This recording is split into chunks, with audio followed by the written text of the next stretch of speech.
Sans mouton, il n'y a pas tabaski, dit-on, raison pour laquelle les fidèles musulmans en achètent, les immolent en sacrifice à Allah. Et à cet effet, Patrick Adjagodjou a réalisé ce reportage que je vous invite à suivre. Des moutons, il en existe en quantité suffisante pour célébrer la fête de la Tabaski. Il faut faire le choix de sa bête. Donc, une bête en forme, parce que lorsqu'on veut offrir à Dieu, on offre ce qui est bien, parce que Dieu nous fait beaucoup de bien également.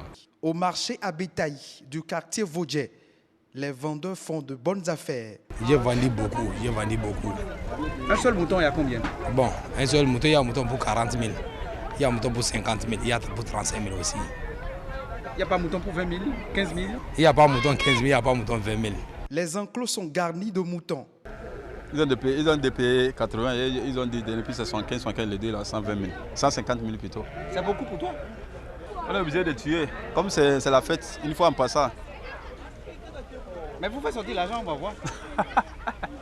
Alors, on n'a pas fini d'abord. Si on finit, on va payer. L'immolation de la bête, c'est pour ceux qui en ont les moyens. Pour ceux qui n'en ont pas les moyens, ce n'est pas du tout une obligation. Il n'y a pas de contrainte à l'islam. C'est dit clairement dans le Saint-Coran. Tout tient compte de nos conditions, de nos moyens, de nos possibilités, de nos capacités. Bonne fête donc à tous ceux qui passeront au marché à bétail pour s'offrir un mouton, qu'Allah reçoive aussi les prières de tous les musulmans. Amin, Patrick Adjagodjou, qu'Allah reçoive les prières de tous les musulmans. Nous avons sur ce plateau, vous êtes certainement musulman. Oui, justement. Oui, vous vous appelez Ismaïla Mama. Oui, vous êtes activiste pour l'environnement. Oui. Vous êtes musulman. Musulman. Vous êtes le profil adéquat pour parler justement de ce sujet. Vous avez eu déjà à abattre un mouton à l'occasion de la fête de la Tabaski. C'est normal. Alors, dites-nous, dans quelles conditions se fait souvent l'abattage des moutons à la fête de la Tabaski? Ok, bon, déjà, la fête de Tabaski, c'est déjà une fête familiale déjà. Oui. Et vous savez, quand pas d'abattage de moutons, c'est souvent pas un, c'est souvent pas deux dans une famille. C'est beaucoup de moutons. C'est beaucoup de moutons, oui. Voilà. Donc, moi qui suis devant vous, j'ai l'habitude de travailler 3 moutons en quelques heures. C'est devenu une habitude, quoi, quand tu es musulman comme moi. Vous l'avez appris quand vous étiez tout petit? Tout petit, voilà, on grandit avec. Oui. Voilà. Et lorsque vous abattez les animaux, d'abord, vous les amenez dans un abattoir professionnel pour le faire, ou bien c'est vous-même qui mettez le couteau et puis... Non, là, ça, ce sont les grandes personnes de la famille qui s'en chargent.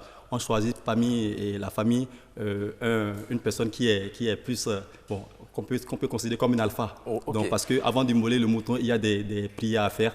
Donc, lui, il peut se charger d'immoler tout le mouton, tous les moutons, j'allais dire, de tous ceux qui sont dans la famille. Maintenant, après ça, il faut maintenant travailler les moutons. C'est là le vrai travail. Voilà. Et pour justement immoler les moutons, comment cela se fait? Souvent, on constate que juste après la fête de la Tabaski, il y a du sang un peu partout. Voilà. C'est pas très hygiénique. Du tout pas. Du tout pas. Lors des fêtes de Tabaski, nous avons 3 types de pollution auxquelles on doit faire beaucoup attention. Lesquelles? Sinon, ça va se décupler. Nous avons déjà la pollution liée déjà à tous les déchets. Vous savez, le mouton, il y a déjà la peau du mouton. Oui. Il y en a par exemple qui, parce que peut-être ils n'ont pas le temps ou bien je ne sais pas quelle raison, ils envoient le mouton au niveau de Zongo, sur la clôture de Zongo, là où il y a l'école primaire. Et les jeunes qui sont là, eux, se chargent de brûler carrément le mouton pour enlever les poils avec du pneu. Oui. Du pneu. Voilà, des pneus. Et puis ça, c'est dangereux pour la nature, très dangereux. Non, d'abord, en dehors du danger que cela représente pour la nature, lorsqu'on prépare quelque chose avec du pneu que vous allez consommer, bon, en fait, il ne peut pas ça. Vous ingurgitez des produits cancérigènes. Voilà, il ne peut pas ça avec le pneu, mais quand même, ils essaient d'enlever les poils de l'animal avec le feu du pneu. Oui. Vous voyez, donc, toute cette fumée-là. Déjà sur la graine elle-même. Est-ce que c'est à défaut d'avoir des fagots de bois ou bien pourquoi le font-ils? Non, il y a des techniques écologiques pour pouvoir traiter ça. Vous voyez, par exemple, moi... C'est parce que le pneu accélère rapidement rapidement, et qu'on appelle la brûlure de la peau. Okay. Donc on enlève déjà les poils et maintenant c'est la peau elle-même qui est là. Sinon il y a aussi nos techniques écologiques, deux techniques écologiques qu'on peut utiliser aussi, c'est d'utiliser la lame. Okay. Déjà on savonne tout le mouton et puis maintenant on prend la lame et on enlève les poils. Ou encore, moi, ce que je fais d'habitude, c'est quoi? C'est qu'on enlève carrément la peau avec le couteau. C'est très rapide. En quelques minutes, vous avez déjà fini. Et puis maintenant, la peau peut se vendre. Pour ceux qui font la tannerie, pour les cuirs, voilà. Ça, c'est plus hygiénique et c'est plus, comment on appelle, respectueux de l'environnement. Mais ce qui se fait là-bas, ce n'est pas bien. C'est très dangereux. Quel est l'effet justement sur l'environnement? Voilà, déjà, vous savez, vous n'êtes pas sans savoir que la fumée du pneu, déjà, le pneu, c'est fait en plastique. Vous voyez, même pour ceux eux-mêmes qui sont dans l'environnement, c'est pas bien pour eux déjà. Okay. Et maintenant, pour la couche de zone, c'est encore autre chose. On ne va pas rentrer dans les thèmes techniques pour ne pas faire long. Donc, du coup, voilà, la fumée est nocive pour l'environnement, surtout celle du pneu. Mais est-ce que ceux qui en font usage le savent? Non, ils ne le savent pas. Vous êtes musulman, ce sont des vôtres.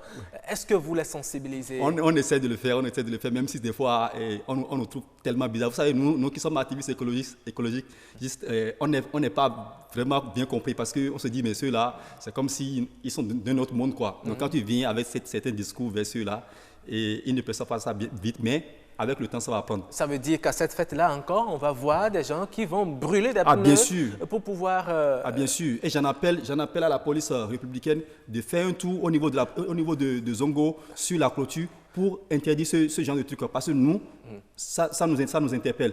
Nous sommes dans le pays, on doit attirer l'attention des autorités sur ces comportements. Absolument. Voilà. Ça fait plaisir que ce soit un musulman qui en parle, parce que ce sont des comportements qui n'encouragent pas la promotion de l'environnement. Voilà. Mais en dehors du fait que ceux-là utilisent les pneus pour brûler la peau des moutons, quel autre comportement Voilà. Et un autre comportement qu'on doit avoir, c'est quoi? C'est que pour nous qui sommes à la maison, pour nous qui travaillons nos moutons à la maison, je vais nous conseiller d'avoir deux trous.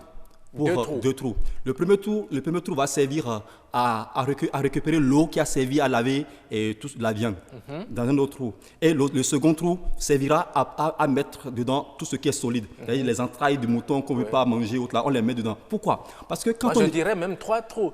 Parce qu'il faut un autre trou pour recueillir le sang. Oui, bon, pour le sang, c'est même commun déjà. Okay. Bon, on peut déjà l'utiliser avec même l'eau parce que qu'est-ce qui se passe souvent? Quand on met les entrailles et l'eau en même temps dans le même trou, les entrailles remontent à la surface. Et qu'est-ce qu'on se dit souvent? On se dit, bon, puisque ce n'est pas encore descendu, nous allons attendre un peu que ça descende avant de couvrir le trou. Okay. Donc le trou est là, bien. Et les mouches viennent se poser là-dessus, volent encore et vont se poser sur les repas. Voilà. Et pendant ce temps, les enfants mangent. Et quand les enfants mangent, bienvenue la diarrhée. La diarrhée et autres. Et vous savez, l'une des valeurs de l'islam, c'est le respect du voisinage. Vous savez, donc du coup, et le simple fait déjà de laisser le trou là béant, il y a aussi des senteurs, de mauvais senteurs qui sont là. Et puis, ça indispose les voisins. Donc, ouais, donc c'est déjà aussi une autre forme de pollution. Maintenant, je vais aussi en venir au partage. Vous savez, la fête de El Kebir, l'Aïd El Kebir, c'est une fête de partage et de pardon. Lors du partage de la viande, vous savez, les gens ont acheté beaucoup de sachets maintenant. Beaucoup de sachets, beaucoup de sacs plastiques. Oui, effectivement. C'est dans ces sachets-là qu'il faut répartir les viandes là. À partager à nos amis. Et la viande que vous allez m'envoyer, ce sera dans un sachet ou bien? Du tout pas, impossible. Ah bon? Impossible. Ce sera dans quoi? Ce sera soit dans un papier ciment et que je peux peut-être mettre dans un sac, le sac que les Chinois vendent là, à 50 francs, à 100 francs, bien joli, que je vais vous envoyer. Et l'autre possibilité aussi. Je prends les téléspectateurs à témoin. Ah, c'est clair, c'est clair. C'est clair. Oui. C'est promis. Donc, l'autre possibilité aussi, c'est de mettre cette viande dans une feuille de teck et de mettre maintenant le tout dans le sac bien joli. Mais nous n'avons pas assez de feuilles de teck à Cotonou. À Cotonou, bien sûr. On n'en a pas, mais on a quand même les papiers de ciment, par exemple. Oui. Tout fait pour éviter les sachets. Parce que imaginez-vous, si vous avez 10 personnes à qui vous devez envoyer de la viande, nous on en a plus, on a peut-être 30 personnes à qui on doit envoyer de la viande. Mais on a aujourd'hui des sachets biodégradables. Non. On peut aller à ces sachets là. Non, il n'y a aucun sachet qui soit biodégradable au Bénin actuellement. Attention, bien sûr. On en fait la promotion aujourd'hui. Je vous exhorte à m'inviter une autre fois pour une émission spéciale pour ça. Nous avons des oxos, des oxos dégradables au Bénin. Ce n'est pas des biodégradables, c'est deux choses différentes. Ah bon? Bien sûr. Voilà. Donc du coup, revenons à nos habitudes anciennes, le papier ciment avec un joli sac parce que c'est un cadeau, c'est un présent que tu veux donner aux autres. Voilà, donc dans un sac bien joli et tu envoies le cadeau à ton ami. Il sera très content. Vous voyez? Et l'autre chose aussi, c'est quoi? C'est de consommer de la sucrerie dans des bouteilles réutilisables. Je n'ai pas dit recyclables, réutilisables. C'est un peu comme les bouteilles en verre. Et aussi éviter les pailles. Les pailles, c'est ce que nous on appelle ici au Bénin pipettes. Les pipettes, voilà. La paille. Voilà. Donc du coup, évitons aussi ça. Maintenant, l'autre chose aussi, c'est au niveau de la pollution sonore. Vous savez, le jour de la Eid el-Kébir, on a des évocations. Des évocations, et ces évocations doivent se faire à voix basse. Tout à fait. On ne doit pas se déranger. Pour le respect du voisinage. Voilà, parce que sinon, on risque d'aller dans la pollution sonore. Aussi la musique. Les jeunes, vous mettez la musique, mais à volume bas, pour respecter les voisins. D'accord. Voilà. Alors, pour résumer, parce qu'il ne nous reste pratiquement qu'une minute 30 secondes, vous allez faire... Il y a beaucoup de choses à dire. Oui, on a beaucoup de choses à dire. Vous allez résumer justement en une minute tout ce que vous avez dit pour que les musulmans, les fidèles musulmans, que nous aimons beaucoup et qui nous suivent actuellement, puissent mettre en pratique le jour de la Tabaski pour ne pas rendre vulnérable l'environnement. Voilà. Donc, déjà, une première fois, c'est d'avoir 2 trous. Un premier tour pour tout ce qu'on a dit déjà et le second tour pour l'autre. Et l'autre chose aussi, c'est d'éviter tout ce qui est, comment on appelle, excès. Parce que l'islam dit l'excès est un péché.